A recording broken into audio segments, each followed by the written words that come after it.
চট্টগ্রাম চন্দনাইশ উপজেলার কানাইমাদারিয়াস্থ প্রজ্ঞালোক কমপ্লেক্স ও যথাযোগ্য ধর্মীয় ভাবগাম্ভীর্য ও উৎসাহ উদ্দীপনার মধ্য দিয়ে অগ্ন মহাপণ্ডিত প্রজ্ঞালোক মহাস্তবীর স্মরণে স্মৃতিসভা, গুণীজন সংবর্ধনা এবং বৌদ্ধ সম্মেলন অনুষ্ঠিত। মার্চ ২৭ তারিখ শুক্রবার দিনব্যাপী আয়োজিত এই অনুষ্ঠানত চন্দনাইশ ও সাতকানিয়া নির্বাচনী এলাকার বিভিন্ন বৌদ্ধ গ্রামের প্রচার বিমুখ নীরব কর্মযোদ্ধ হলর বিশেষ সম্মাননা প্রদান করা হয়।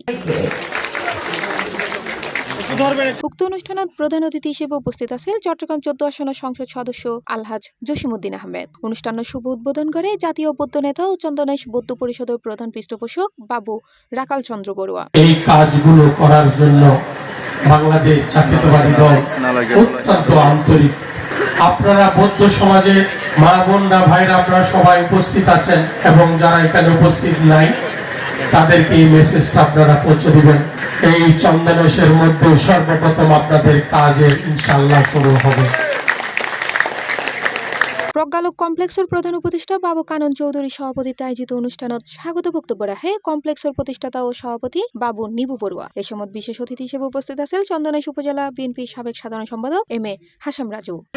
আপনার যে ভালোবাসা, যার আপনার নিষ্ঠবাসিকতা দিয়ে আপনি মানুষকে একান্তে আনতে পারেন, সেজন্য মানুষেরা আপনার পিছু ছাড়ে না। ট্রাস্টি বৌদ্ধ ধর্মীয় কল্যাণ ট্রাস্টের বাবু রুবেল বড়ুয়ার হৃদয়, সিনিয়র সহকারী পুলিশ সুপার বাবু রঞ্জিত বড়ুয়া, অ্যাডভোকেট মোহাম্মদ আমিনুল হক চৌধুরী সহ স্থানীয় গণ্যমান্য ব্যক্তিবর্গ ল্যান্ডে উপস্থিত আছেন।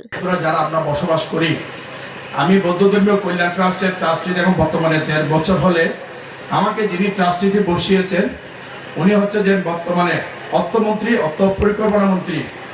৫৬ বছরের দখলবাজ চাঁদাবাজদের বিরুদ্ধে আপনারা ১২ তারিখে একটি মানবিক মানুষকে আপনারা জয়যুক্ত করেন। এন্ডে বিভিন্ন গুণীজনরে সম্মাননা প্রদান করা হয়। বক্তালয়ে অঙ্গ মহাপণ্ডিত প্রজ্ঞালোক মহাস্তবীর জীবন ও দর্শনের উদ্দেশ্যে আলোকপাত করে। অনুষ্ঠান যৌথভাবে আয়োজন করে প্রজ্ঞালোক কমপ্লেক্স ও কানাইমাদারি গ্রামবাসী। দিন উপলক্ষে ধর্মীয় পূজা, আলোচনা সভা এবং সাংস্কৃতিক অনুষ্ঠানের মধ্য দিয়ে সমাপ্তি ঘটে। C plus TV, Chittagong.